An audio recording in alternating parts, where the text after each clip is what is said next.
Magandang gabi sa inyo mga par. So quick unboxing lang tayo nitong product ng Pitts Bike Hyper Clutch Set pang Sniper 150. Matagal na din naman to sa market. So ngayon lang ako gagawin ko lang ng unboxing para at least yung mga bagong user, kung meron man, at least sila, tawag nito, may reference sila, no? May reference sila. So ito nga pala yung gamit ko din. Ilan? 5 years na? 5 years na. Gamit ko siya 5 years na. Okay pa naman yung takbo. Hindi pa naman siya palitin. Nasa ilan na ba yung mileage ng motor ko? Nasa 100 plus na yung mileage. So, goods pa siya mga par. Hindi ko pa siya pinapalitan ng hyper clutch. Lining lang yung pinapalitan ko. So, gamit ko ngayon is stock lining yung gamit ko. So, yun. Hindi natin ito papatagalin. Unbox na natin mga par.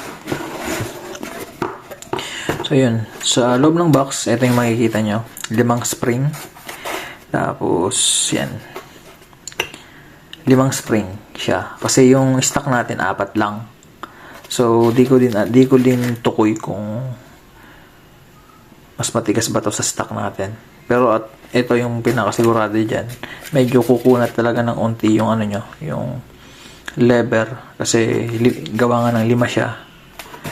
Kasi yun yung una ko napansin. Medyo tumigas lang ng onti lang naman. Pero di naman siya noticeable. Medyo lang. Hindi naman siya big deal. Noticeable siya pero hindi siya ganoon ka big deal. So unting-unti lang naman yung difference mga par ng ititigas niya. So yun, ito yung laman ng box. May kasama siyang, nakalimutan ko yung tawag nito mga par. Yan. Panglock yan dito sa loob. Pag tinanggal mo yan, dyan yan sa loob, panglock. Yan, panglock yan. Ito yung laman niya. Tapos may kasama na din siyang mga par, lining. So bago nyo to gamitin, ibabad nyo muna sa tawag nito, sa oil. Ibabad nyo muna siya sa oil. Mga siguro kahit 10 minutes, babad nyo siya sa oil para i-absorb ng mga lining niya yung oil, para mas hindi ko ma-explain kasi kung ano yung pinaka-purpose nun, pero yun talaga yung ginagawa.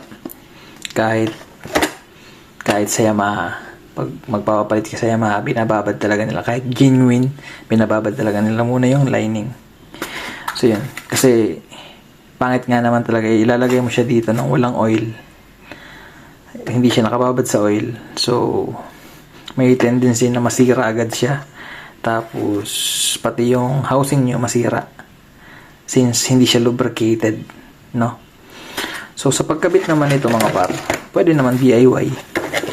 Pwede naman DIY kung maalam kayo mag DIY, o kung may idea kayo sa pagkabit nito, pwede naman.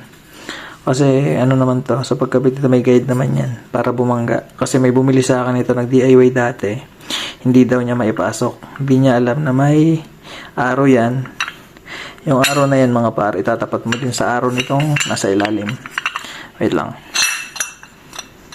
Yan, may arrow yan. May arrow din dyan sa baba. Magkatapat yan para pumasok. Yan. Sabi niya sa akin, nakaangat daw. Hindi daw malak. Maluwag daw yung mga lining. Sabi ko, may yan, may arrow. Itapat mo yung arrow, papasok yan. So yun, naipasok niya. Then, hindi ko alam kung ano yung nangyari pagkatapos na nung naikabit na niya. Kasi doon pala nga, nagkamali na siya. So possible, mamali din siya sa iba, di ba? So yun yung yun yung advice kung halimbawa magdi-DIY kayo. Siguraduhin nyo na maalam kayo sa pagkabit nito. Kasi once na mali yung pagkakabit nyo yan, baka makompromise lang yung motor nyo, di ba? Masira lang, lalo. Imbis na mapabuti, nasira tuloy. Tapos yung kakalabasan, masisisi yung piyesa natin. Sasabihin na yung piyesa natin ay defective. So, which is, hindi naman talaga. Error talaga siya ng nagkabit. So, kaya kung hindi kayo sigurado sa pagkabit ito mga par, mas maganda ipakabit nyo na lang sa mekaniko na maalam talaga. Mas maganda kung maalam talaga siya sa Sniper 150, no? Mas maganda yun. wag yung sa tabi-tabi lang na mura. Kasi minsan pag mura, madalas pangit din yung gawa. Di ko naman nila lahat. Pero madalas, karamihan talagang nasa gilid-gilid. Hindi naman ganun kagandahan yung gawa. So, hindi ko naman sinisiraan sila. Kumbaga, nagbibigay lang ako ng advice para mas mapabuti yung yung pagpapaayos. No? So, yun lang mga par. So, kung hindi kayo sigurado, mas maganda ipakabit nyo na lang to sa mekaniko talaga para wala kayong isipin. Kasi baka sabihin nyo bumili kayo ng product kahit hindi sa akin, tapos pinakabit nyo sa nag-DIY kayo. So, nagka-problema, sasabihin nyo sa seller na may problema yung binebenta niyang product, which is nagka-error talaga siya doon sa mekaniko, sa nagkabit, or ikaw na nagkabit kasi nag-DIY ka, di ba? So, mas maganda ipakabit mo na lang sa marunong, kasi at least hindi maiiwasan mong masira yung motor mo, maiiwasan mong masayang yung pyesa, at the same time hindi ka mapapagastos kasi maraming pwedeng mangyari pag mali yung kabit mo nito. Gumastos ka na sa pyesa, gagastos ka pa sa pagpapaayos ng motor, di ba? Matudoble ka gastos. Imbis na napabuti yung motor mo, nasira tuloy dahil nag-DIY ka. Kaya kung hindi ka marunong magkabit, huwag mo nang ipilit, ipagawa mo na lang. Siguro 500 ata yung labor nila nito pag magpapakabit ka. So, okay lang yung magbayad ka ng 500 kaysa magbayad ka ng pang-overhaul, di ba? So, yun lang naman yung advice ko. Mas maganda, kung hindi kayo sigurado, huwag na kayo mag-DIY. Kasi, component to sa loob ng makina. Hindi naman siya totally makina. Pero part siya ng engine para tumakbo yung pinaka internal parts, di ba?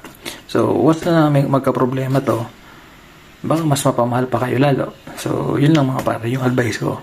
Basta kung di kayo sigurado, patrabaho nyo na lang sa iba. So, yun lang mga pare. So, kung sa akin nyo to bibilhin, yung presyo nito mga par, 2,000 lang sa akin.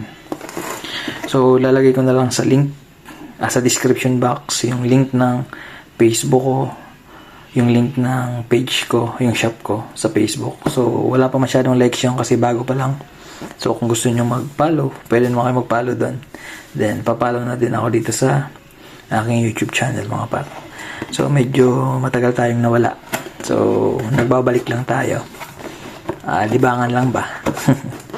So, yun lang mga par. Maraming salamat. Sana ay nakatulong itong video na to kahit pa paano. No? So, yun. So, yung mga napansin ko palang nagbago sa motor ko nung nagkabit ako nito. Kasi ito yung nakakabit sa motor ko.